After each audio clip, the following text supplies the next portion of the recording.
배나영의 보이스 플러스. 보풀 구독자님들 안녕히 주무셨어요? 이제 8일째 아침 독서 하고 있습니다. 오늘은 미니멀 라이프라는 단어를 작은 삶이라고 번역한 책을 가져왔어요. 조슈아 베커가 지은 작은 삶을 권하다라는 책이에요. 저는 지난 12월에 이사를 했는데요. 솔직히 아직도 집 정리를 다 못 마쳤어요. 정리는 해도 참 끝이 없는 것 같아요. 전에는 수납을 잘하면 정리를 잘하는 것이라고 생각했는데 최근에 이 미니멀 라이프를 표방하는 책들을 읽다 보면 가지고 있는 것들을 차곡차곡 쌓아서 정리하는 것이 아니라 꼭 필요한 것만, 나에게 소중한 것만 곁에 두는 것이 정말 정리를 잘하는 것이란 생각이 들어요. 전에 제가 곤도 마리에의 인생이 빛나는 정리의 마법이라는 책을 소개해드린 적이 있는데요. 곤도 마리에도 처음부터 딱 버리고 시작하잖아요. 설레지 않는 물건은 버려라. 그리고 나서 남은 물건들을 정리하죠. 이 작은 삶, 미니멀 라이프를 살고 싶은 저에게는 책이 좀 복병인데요. 책장 가득한 책이 있는 한 미니멀리스트가 될 수 있을까 싶기는 합니다. 오늘 소개할 이 책은 소유의 측면에서 남들보다 적게 가지고 미니멀리스트로 사는 법을 다룬 그런 다른 책들하고는 조금 다른데요. 자신이 적게 소유하고 꼭 필요한 것만 소유함으로써 소중한 것에 집중하자라는 그런 전제에서 한 발짝 더 나아가요. 물건들을 정리하고 생기는 공간적인 자유가 어떻게 시간적인 자유를 이끌어내는지 설명하고, 이렇게 시간적인 자유, 공간적인 자유가 생기면 금전적인 여유가 더해진다고 말해요. 꽤 솔깃하죠?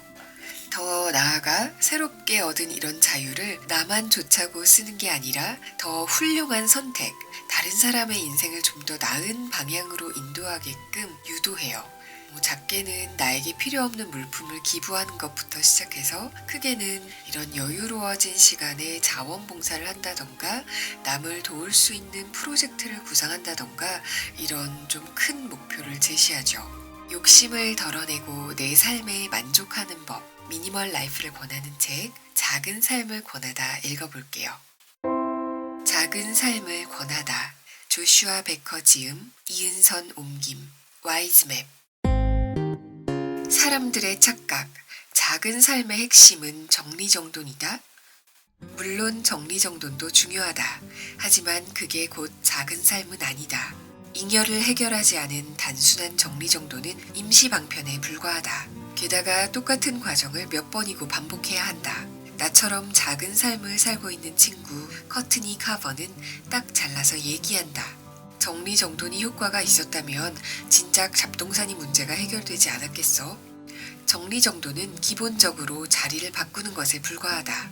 오늘은 보관할 공간이 있을지 몰라도 내일이면 당장 새로운 공간을 찾아야 한다. 게다가 세간을 처분하지 않고 정리정돈만 하는 데에는 몇 가지 단점이 있다. 정리정돈은 어느 누구에게도 도움이 되지 않는다. 주변에 잘 활용할 사람이 있는데도 거의 쓰지 않는 물건을 집안에 쟁여두면 어느 누구에게도 득이 되지 않는다. 정리정돈으로는 부채를 해결할 수 없다. 정리정돈으로는 과소비라는 근본적인 문제를 해결할 수 없다. 사실 물건을 정리하려면 수납용품을 장만하거나 집을 넓혀 이사를 가야 하기 때문에 출혈이 생기는 경우가 더 많다. 정리정돈으로는 우리의 무력을 잠재울 수 없다. 잡동사니들을 상자나 붙박이장에 정리하는 이유는 결국 쌓아놓으려는 집착을 버리지 못하기 때문이다. 따라서 소유에서 행복을 찾으려는 우리 사회의 분위기를 바로잡는데 아무 도움이 되지 못한다. 정리정돈으로는 우리의 삶을 점검할 수 없다. 잡동사니들을 정리하면 뭐가 있는지 파악할 수 있을지 몰라도 그게 필요한지 따져보게 되지는 않는다. 상자에 쑤셔놓고 뚜껑을 덮으면 또다시 기억 속에서 사라질 뿐이다. 정리정돈으로는 다른 변화를 유발할 수 없다. 정리정돈을 하면 방이 좀 더 깨끗해지기 때문에 잠깐 기분이 좋아질지 몰라도 실질적인 생활 방식은 거의 달라지지 않는다. 여전히 집은 너무 작게, 수입은 너무 적게 느껴지고 하루 24시간이 부족할 것이다. 잡동사니는 정리했을지 몰라도 삶을 정리한 건 아니기 때문이다. 반면에 집안의 잡동사니를 처분하면 마음가짐이 달라지고 삶이 달라진다. 게다가 정리정돈처럼 계속 반복해야 하는 임시방편이 아니라 영구 해결책이다. 처분한 물건은 영영 볼 일이 없다. 정리정돈이라도 하는 게 아무것도 안 하는 것보다 낫긴 하다. 하지만 물건을 처분하고 작은 삶을 추구하는 편이 훨씬 낫다. 작은 삶을 위한 작은 시작. 나는 차에 올라탔다. 그러다 전에는 알아차리지 못했던 것을 느꼈다. 전혀 필요 없는 물건들이 자동차 내부 온 사방에 널브러져 있었다. 듣지 않는 CD, 쓰지 않는 지도, 뒤져보니 뒷좌석에서 봉제 인형, 해피밀 장난감, 일회용 케첩, 냅킨 뭉치, 아이들의 책이 나왔다. 운전석 문짝의 수납 공간에도 볼펜, 영수증, 동전이 잔뜩 들어있었다. 여러 면에서 이 차가 내 삶의 축소판이었다. 온 사방이 지저분하고 과다했다. 하지만 이 난장판은 내가 어딜 가든 따라다닌다는 게 문제였다. 나는 심호흡을 했다.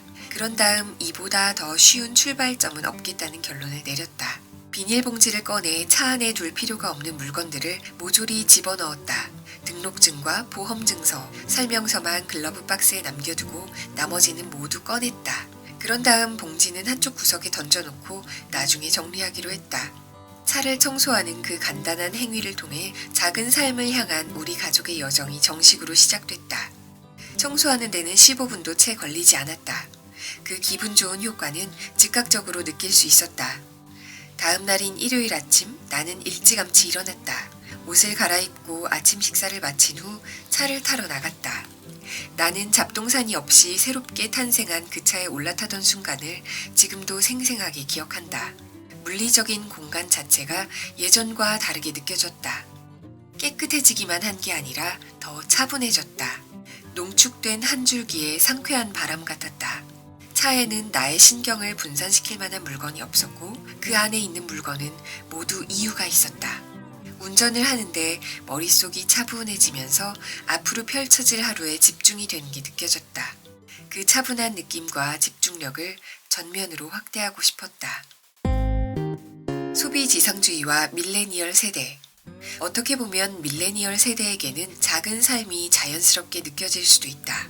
밀레니얼 세대는 기술혁명 이후에 태어난 첫 세대다. 그들은 예전보다 작아진 세상에 살며 최첨단 기기뿐 아니라 주변 모든 이와 24시간 연결돼 있기를 바란다. 카페가 새로운 사무실이 되었고 공동작업이 새로운 경쟁 무대가 되었으며 기동성이 새로운 안정성이 되었다.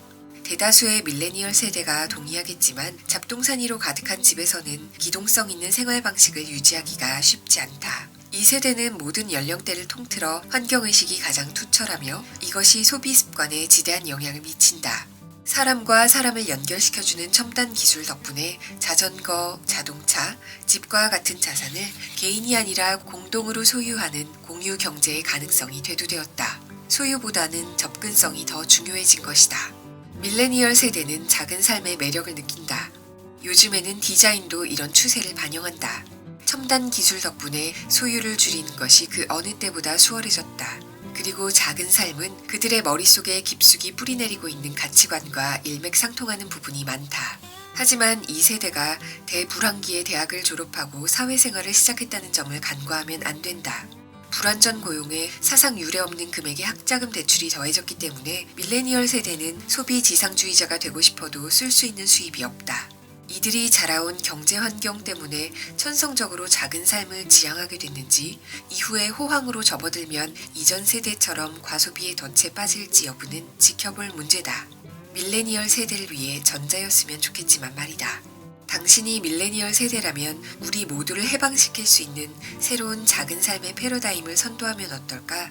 당신은 그 어느 세대보다 유리한 입장이다. 세대별로 다른 분위기가 소비 문화에 어떤 식으로 영향을 미치는지 파악하면 도움이 된다. 과잉을 성공의 척도로 여기는 모든 세대의 위험한 착각을 인지하는 것도 마찬가지다. 과잉을 찬양하는 세상. 우리 사회는 성공을 하면 박수를 쳐준다. 당연한 반응이다. 소질을 개발하고 열심히 노력하고 난관을 극복한 사람들은 박수를 받아 마땅하다. 하지만 안타깝게도 우리 사회는 과잉을 찬양하는 데 집착하기도 한다. 잡지에서는 돈 많은 유명인들의 삶을 지나치게 시시콜콜 소개한다. 시사지에서는 자산에 따라 사람들의 순위를 매긴다. 리얼리티 프로그램에서는 호화로운 생활을 하는 출연자에게 박수갈채를 보낸다. 인터넷은 근사하게 사는 것처럼 보이는 수많은 사람들의 사연으로 독자를 유혹한다. 우리도 일상에서 그걸 답습한다. 동네 주민들은 이웃의 집 크기를 놓고 이러쿵저러쿵하고 고급차가 옆차로를 달리면 손가락으로 가리킨다. 패셔너블한 옷과 명품 핸드백을 부러워한다. 돈을 보고 결혼했다는 농담을 늘어놓는다. 돈이 많아 거칠 게 없는 삶을 꿈꾼다. 모든 걸 다 가진 것처럼 보이는 사람들처럼 살고 싶어한다. 과잉으로 점철된 삶을 내심 칭송한다. 하지만 그건 엄청난 실수다. 과잉이 결코 성공의 척도는 아니다. 거금의 재산은 무작위적인 선택의 결과일 때가 있다. 물론 열심히 노력하고 헌신해 부를 축적한 사람들도 있다. 하지만 늘 그런 건 아니다. 물려받았거나 부정축제를 했거나 단순히 운이 좋아서 그렇게 된 사람들도 있다. 그런 경우에는 칭찬을 받을 자격이 전혀 없다. 게다가 어떤 경로를 통해 부를 축적했던 간에 과소비는 그 돈을 현명하게 쓰는 방법이라고 볼 수 없다. 여력이 된다고 무조건 사들이는 건 아니지 않은가. 그런데 우리는 왜 이기적인 용도로 돈을 쓰는 사람들을 계속 찬양하고 있을까? 과잉으로 점철된 삶을 사는 사람들이 반드시 성취감을 가장 많이 느끼는 건 아니다.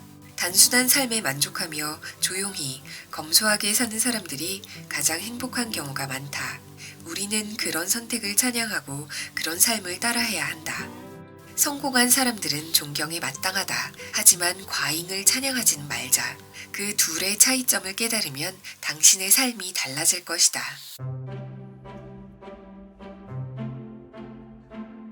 미니멀 라이프를 권하는 이 책은 가진 것을 줄여야 삶에서 더 많은 것을 얻을 수 있다고 말해요. 물질적인 측면을 줄일수록 삶이 열정과 목적의식으로 가득해지고 좀 더 충만해진다고 하죠. 그리고 작은 삶 덕분에 생긴 시간과 공간과 돈을 남을 위해 쓰기 시작할 때 훨씬 더 행복하고 뿌듯해진다는 그런 큰 비전을 제시합니다. 저는 오늘 이 작은 삶을 권하다라는 책을 읽고 하루를 시작하면서 제 책상과 제 방을 좀 더 단순하게 정리하고 시작해 보려고 해요.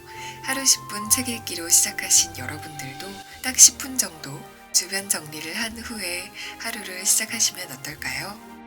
오늘 배나영의 보이스 플러스 여기서 마칠게요. 차분하고 단정한 하루 되시길 바라요. 배나영의 보이스 플러스